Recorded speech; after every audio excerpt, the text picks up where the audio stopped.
उधर पटना के बेउर इलाके से बैंक मैनेजर की डेड बॉडी मंगलवार को बरामद की गई, जिसके बाद पूरे इलाके में सनसनी फैल गई। बैंक मैनेजर अभिषेक वरुण पिछले कुछ दिन से लापता थे, जिनकी खोजबीन लगातार हो रही थी। आज बेउर इलाके में कुएं से उनकी डेड बॉडी को बरामद किया गया। कुएं के पास से बैंक मैनेजर की स्कूटी और चप्पल मिली थी, जिससे उनकी पहचान पुख्ता हो पाई। जानकारी के मुताबिक अभिषेक कंकड़बाग इलाके के रहने वाले थे। रविवार रात वो रामकृष्ण नगर इलाके में एक पार्टी में फैमिली के साथ में पहुंचे हुए थे। रात के करीब 10 बजे उन्होंने पत्नी और बच्चों को घर भेज दिया और वो खुद वहीं पर रुक गए। इसके बाद में रात करीब 1 बजे की बात है, उन्होंने पत्नी को फोन किया और बताया कि मेरा एक्सीडेंट हो गया है। इसके बाद से उनका मोबाइल भी स्विच ऑफ आ रहा था। कोई संपर्क नहीं होने की वजह से पुलिस को बैंक मैनेजर के लापता होने की सूचना दी गई। पुलिस को घटना के दिन का सीसीटीवी फुटेज भी मिला है, जिसमें अभिषेक वरुण रात करीब 10:48 पर अकेले स्कूटी से जाते हुए नजर आ रहे हैं। फुटेज में वो कुछ लड़खड़ाते हुए भी दिखाई दे रहे हैं, जिससे कि कयास लगाए जा रहे हैं कि कहीं उन्होंने कोई नशा तो नहीं किया हुआ था। हालांकि इसकी पुष्टि नहीं है। फिलहाल पुलिस पूरे मामले की जांच पड़ताल में जुट गई है, लेकिन एक के बाद एक जो घटनाएं सामने आ रही हैं उससे सवाल तो उठ रहे हैं। बैंक मैनेजर का शव अब मिल गया है, लेकिन सवाल यह कि हादसा है या फिर हत्या। सीसीटीवी फुटेज खंगाला जा रहा है, साथ ही साथ पोस्टमार्टम रिपोर्ट भी काफी हद तक इस केस को सुलझाएगी।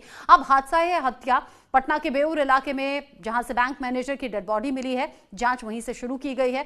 बैंक मैनेजर अभिषेक वरुण पिछले कुछ दिन से लापता थे। बेउर इलाके में कुएं से उनकी डेड बॉडी बरामद की गई है।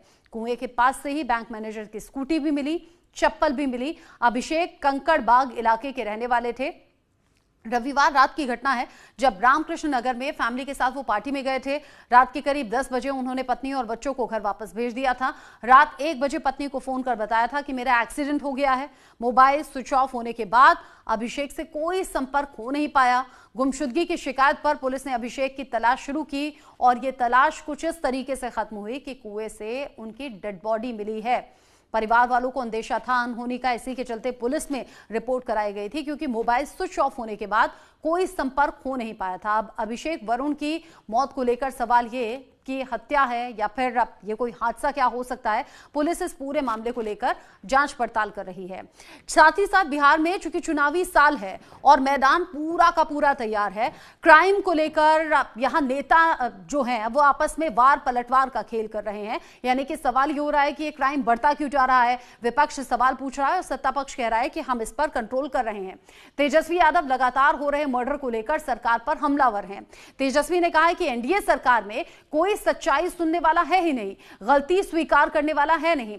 सीएम के स्वास्थ्य का सबको पता है, लेकिन बीजेपी के दो नकारे उप मुख्यमंत्री आखिर क्या कर रहे हैं। साथ ही उन्होंने कहा कि एनडीए सरकार के जिम्मेदार जो हैं वो इस पर लगातार पलटवार कर जवाब देने का काम कर रहे हैं, लेकिन क्राइम को कंट्रोल करने का काम कोई नहीं कर रहा है। ये पहली बार नहीं है जब बिहार में क्राइम से जुड़ी घटनाएं सामने आई हो, या फिर ये पहली बार नहीं है जब विपक्ष के नेता तेजस्वी या फिर बाकी नेता मौजूदा सरकार से सवाल कर रहे हों।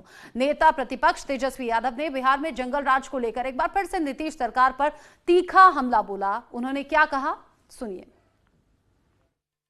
कैपिटल तो बिहार हो गया है, कितना अपराध हो रहा है वो आप लोग तो कवर कर ही रहे, दिखाई रहे कहाँ किसकी हत्या नहीं हो रही है। डेली हो रहा है, गोली चल रहा है, डेली अपहरण हो रहा है, डेली रेप हो रहा है। कोई पूछने वाला है? सब लोग अचेत अवस्था में।